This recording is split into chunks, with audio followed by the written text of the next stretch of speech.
사도신경 고백하심으로 새벽 기도를 시작하도록 하겠습니다. 전능하사 천지를 만드신 하나님 아버지를 내가 믿사오며 그 외아들 우리 주 예수 그리스도를 믿사오니 동정 본디오 빌라도에게 고난을 받으사 십자가에 못 박혀 죽으시고 장사한 지 사흘 만에 죽은 자 가운데서 다시 살아나시고 하늘에 오르사 전능하신 하나님 편에 앉아 계시다가 저리로서 산 자와 죽은 자를 심판하러 오시리라.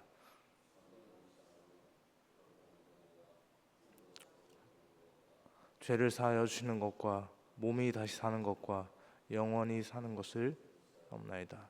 아멘. 찬송가 312장 찬양하겠습니다. 312장입니다.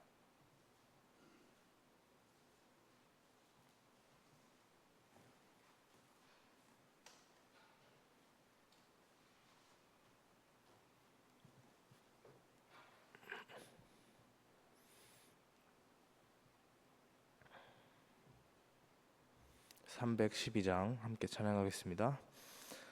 너 하나님께 이끌리어 일평생 주만 바라면 너 어려울 때 힘주시고 언제나 지켜주시리. 주 크신 사랑 믿는 자 서리라. 너 설레는 맘 가다듬고 희망 중 기다리면서 그 은혜로우신 주의 뜻과 사랑에 만족하여라. 우리를 불러주신 주 마음에 소원하신다. 주 찬양하고 기도하며 내 본분 힘써다라. 주 약속하신 모든 은혜 내게서 이루어지리라. 참되고 의지하는 자 주께서 기억하시리. 아멘. 아멘. 이 시간 함께 보실 하나님의 말씀은 예레미야 49장입니다. 예레미야 49장 7절에서 22절까지 말씀 함께 보겠습니다. 예레미야 49장 7절에서 22절까지 말씀입니다.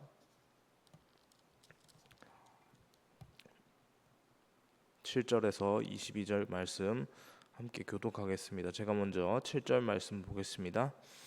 에돔에 대한 말씀이라. 만군의 여호와께서 이와 같이 말씀하시되 대만에 다시는 지혜가 없게 되었느냐. 명철한 자에게 책략이 끊어졌느냐. 그들의 지혜가 없어졌느냐.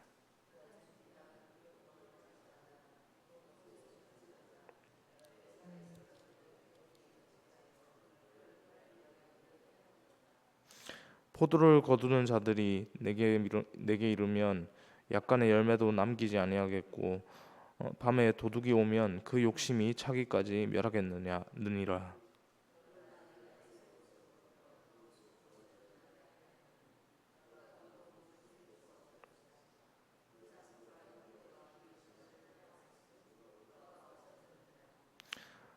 내 고아들을 버려도 내가 그들을 살리리라. 내 과부들을 나를 의지할 것이니라.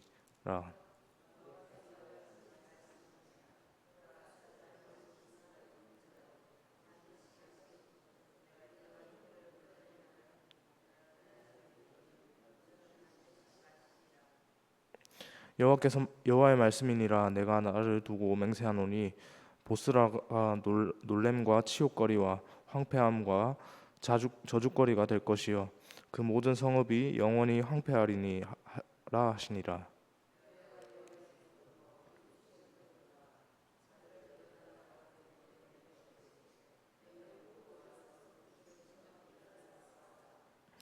보라, 내가 너를 여러 나라 가운데서 작아지게 하였고 사람들 가운데서 멸시를 받게 하였느니라.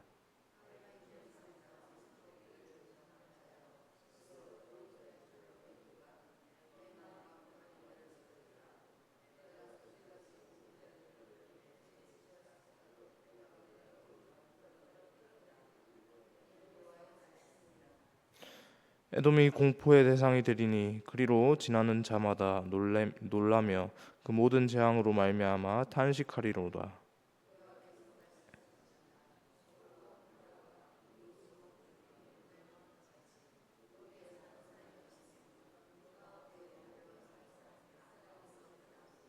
보라, 사자가 요단강의 깊은 숲에서 나타나듯이 그가 와서 견고한 처소를 칠 것이라.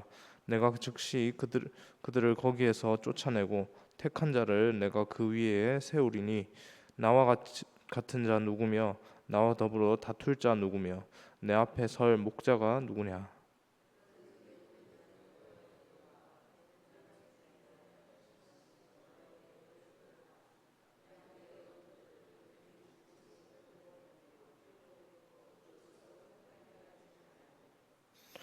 그들이 넘어지는 소리에 땅이 진동하며 그가 부르짖는 소리는 홍해에 들리리라. 원수가 독수리같이 날아와서 그의 날개를 보스라 위에 펴는 그날에 에돔의 용사들 마음에 진동하는 여인같이 되리라 하시니라. 아멘. 조금 전에 우리 프랑스 파리에서 한 달여의 시간 동안 개최되었던 우리 프랑스 올림픽, 파리 올림픽이 이렇게 성황리에 막을 내렸습니다. 그동안 올림픽 경기 덕분에 이제 각박한 삶 가운데서 또 기쁨과 감동을 누릴 수 있었다라고 보여지는데요. 올림픽은 끝이 났지만 우리의 삶의 올림픽은 또 계속되어집니다. 저희가 이번에 저희 유초동부가 또 어제까지 또 이렇게 성경학교를 했는데 성경학교의 컨셉이 올림픽이었습니다. 그래서 이제 아이들하고도 학생들하고도 이렇게 그 주제에 대해 나누면서 우리의 삶의 올림픽 가운데에서 최고의 코치이신 예수님께서 우리가 끝까지 함께 하시니 우리도 그 코치님의 손을 붙잡고 끝까지 한번 삶의 올림픽을 끝까지 완주해 나가자라고 그렇게 하면서 이렇게 마무리를 했는데 이 삶의 올림픽 가운데 우리 또한 하나님의 말씀을 붙들므로 감사와 기쁨이 가득한 가운데에서 우리의 삶의 올림픽을 그분이 보시는 가운데 기쁨과 감사로 끝까지 잘 마칠 수 있기를 주님의 이름으로 소망합니다. 계속해서 살펴보고 있는 이 예레미야 본문에서 이스라엘을 둘러싼 열방들에 대한 심판이 계속해서 언급이 되고 있습니다. 어제 본문에서 암몬 족속에 대한 하나님의 심판의 말씀을 보았습니다.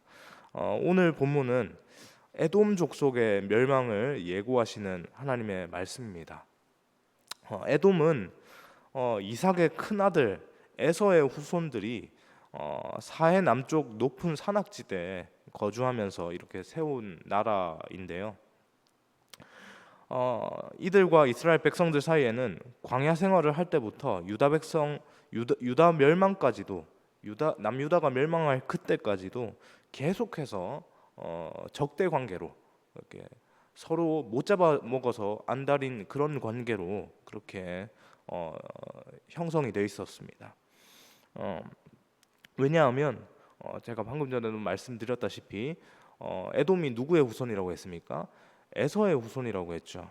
에서는 이삭의 뒤를 이어서 그 집안의 가문의 장자로서 그렇게 내정되어 있던 그런 사람이었죠. 그런데 그 가문의 장자가 뒤집어졌습니다.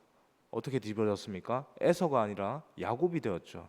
그렇게 야곱이 하나님의 보호하심의 은혜를 은혜를 입고 이렇게 그 집안의 장자가 되면서 자연스럽게 이 에서는 이렇게 후순위로 밀리게 되고 뒤로 밀리게 되고 결국엔 그렇게 외면받고 그렇게 택함을 입지 못하는 그런 상황 속에서 그렇게 에돔이라는 나라를 그렇게 만들어서 그렇게 다른 나라로 그렇게 가게 되죠.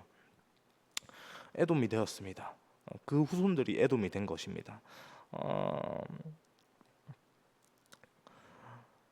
아브라함의 집안을 택하신 하나님의 보호하심 아래 혈통적으로 생각해 본다면 택한 백성이 이스라엘이 아니라 어쩌면 에돔이 되어야 했는지도 모르겠다라는 생각을 해봅니다. 당연히 그런 수순으로 가야 했는데 하나님의 인도하심이 누구를 어디를 향했습니까? 이스라엘을 향했습니다. 그래서 자연스럽게 택한 백성이 에돔의 입장에서 에서의 입장에서는 우리가 택한 백성이었는데 너네가 이걸 빼앗아 갔다라고 이렇게 볼 수 있기 때문에 그렇게 생각할 수 있기 때문에 이스라엘에 대해서 결코 좋은 감정일 수가 없는 것입니다. 하나님께서 그렇게 에돔을 철저히 그렇게 이스라엘과 분리하셨습니다. 그런데 그럼에도 불구하고 에돔 족속이 야곱의 형 에서의 후손이기 때문에 출애굽할 당시에 나중에 출애굽할 당시에 이스라엘을 향해서 에돔을 짓밟지 말라라고도 하셨던 분이 바로 우리 하나님이신데요. 에돔을 향한 하나님의 이런 마음과는 다르게 버림받고 외면받은 에돔의 입장에서는 장자권을 찬탈한 그 동생의 후손들이 얼마나 눈의 가시처럼 그렇게 보이겠습니까? 그래서 에돔은 이스라엘에 대해서 결코 호의적이지 않습니다. 물론 이스라엘도 사실 그렇죠. 우리가 택한 백성이다라고 하는 그 생각 속에서 철저하게 에돔을 배척하는 모습을 보였습니다. 늘 불편한 관계를 유지했죠. 이스라엘 백성들이 망할 때는 에돔이 손뼉을 치면서 즐거워하고 기뻐하기까지 하는 모습을 보였습니다.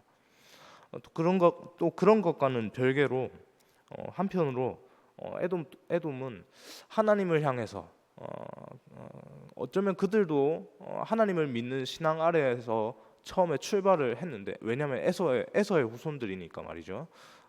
같은 그런 배경 속에 있었지만 그럼에도 불구하고 에돔의 모습은 어땠습니까? 나중에 뒤로 가니까 그 또한 하나님을 떠난 그런 모습으로 그렇게 완악하기 그지없는 모습을 보였습니다. 그들이 가진 것 중 대표적인 것들을 그렇게 철저하게 그렇게 의지하는 삶을 살았는데 그들이 가진 것 중에 아주 그들에게 큰 것이 무엇이었냐면 바로 지리적인 환경이었습니다. 이 지리적인 환경 어떤 지리적인 환경이었습니까? 높은 곳에서 아주 험준한 산맥 가운데서 그렇게 자기들이 나라를 세우고 사니까 다른 나라들이 쉽게 그 나라를 쳐들어갈 그런 상황들을 못 찾는 겁니다. 그러니까 어떻습니까? 자연스럽게 이 나라는 외세 침략으로부터 아주 안전한 나라가 되었습니다. 그래서 자기들의 마음이 어느샌가부터 아주 이렇게 으쓱 올라가게 되는 거죠. 우리나라는 아주 안전하고 강하고 외세 침략으로부터 철저하게 나라의 국민들이 보호받을 수 있는 아주 강한 나라다라고 하는 그런 인식이 있었던 겁니다. 그래서 아주 기고만장한 모습을 보이는 그런 모습을 볼 수 있었는데요. 오늘 본문 7절에서 13절 말씀을 보면 하나님께서는 에돔을 친히 멸망시키실 것이다라는 것을 말씀을 하십니다. 원래 에돔의 수도는 페트라라고 하는 도시입니다. 그런데 오늘 본문 7절에서는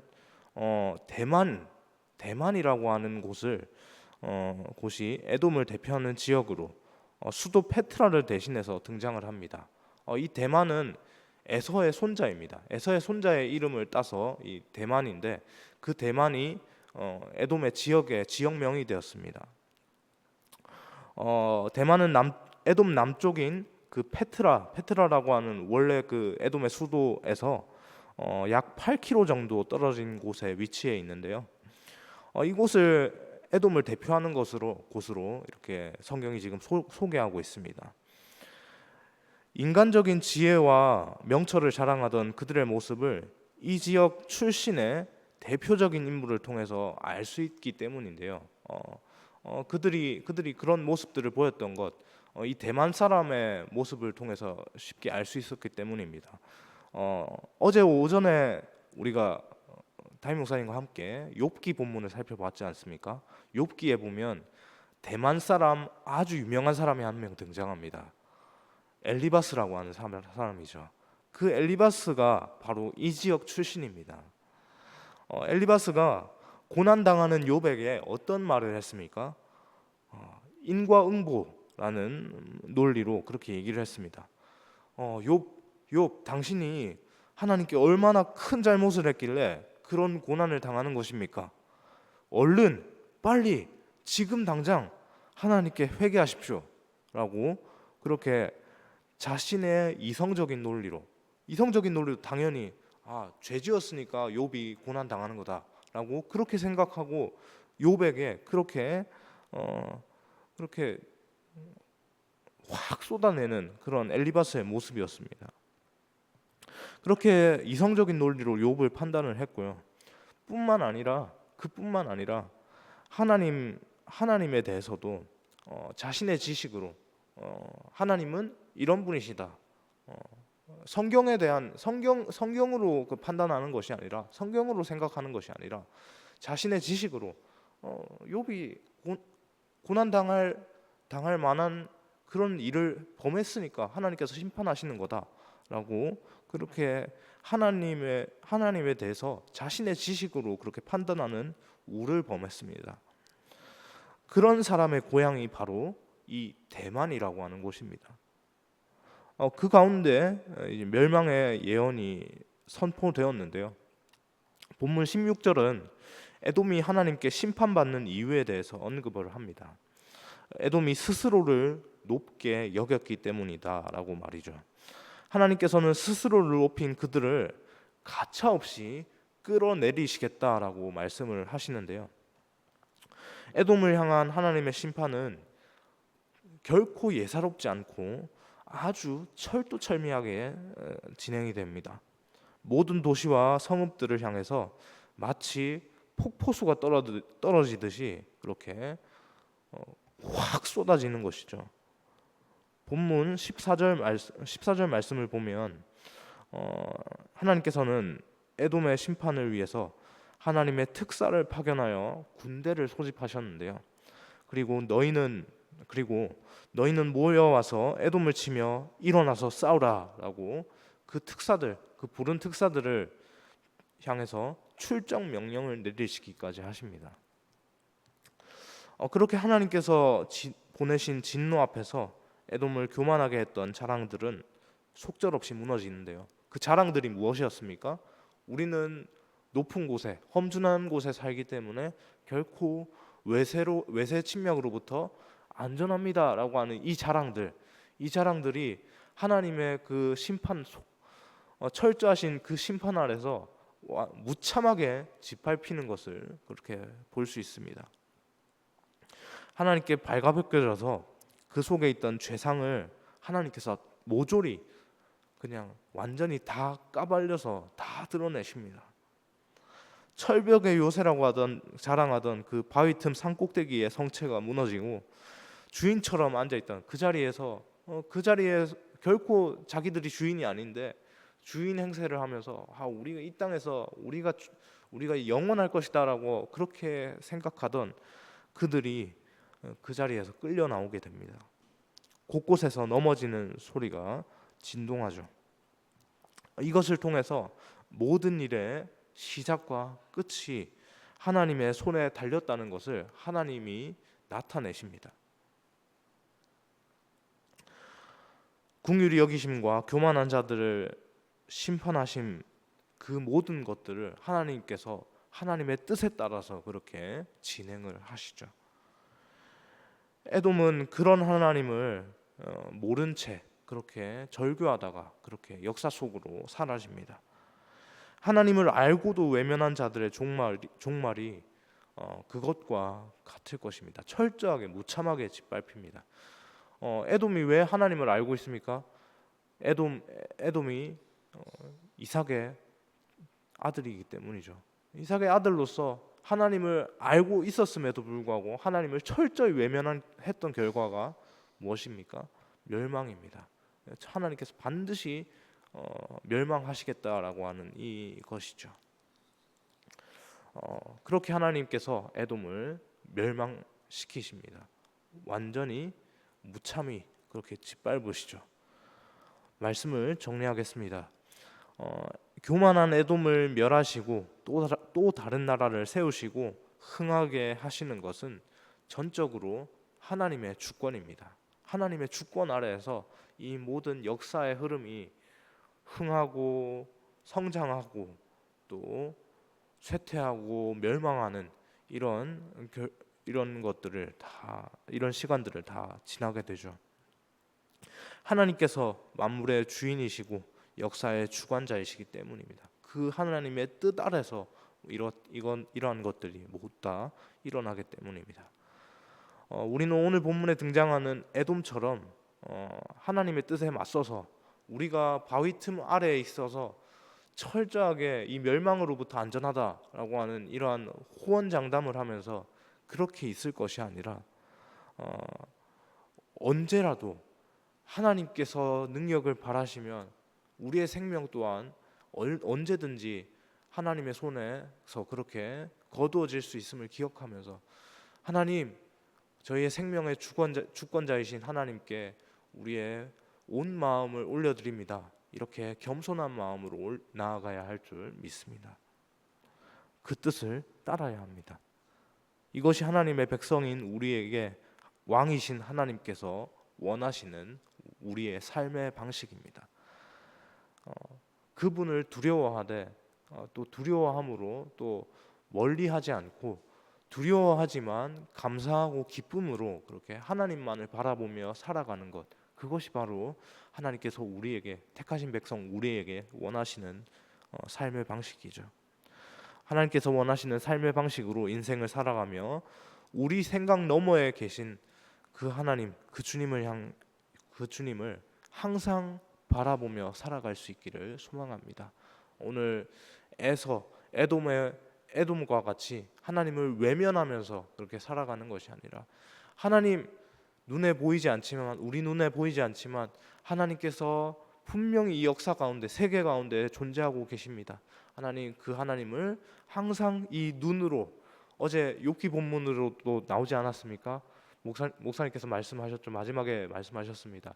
이제는 눈으로 배옵나이다 라고 하는 이 신앙으로 하나님, 우리 또한 하나님을 경외하며 그렇게 바라보며 나아갈 수 있게 하여 주옵소서.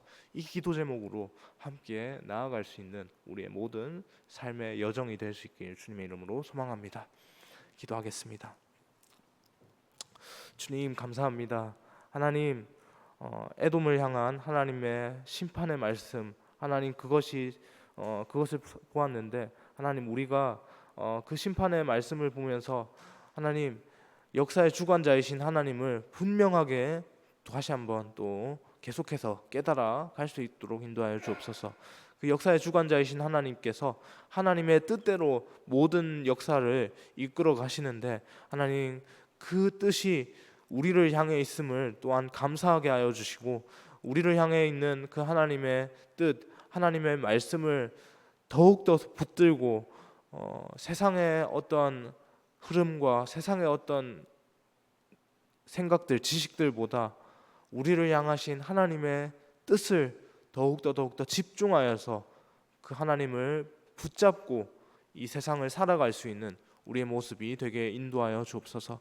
그렇게 세상 가운데서 하나님의 말씀만 붙잡음으로 세상 가운데 하나님을 온전히 드러내는 주의 백성된 삶을 온전히 잘 감당할 수 있는 우리가 되게 인도하여 주옵소서. 감사합니다. 예수님의 이름으로 기도합니다. 아멘.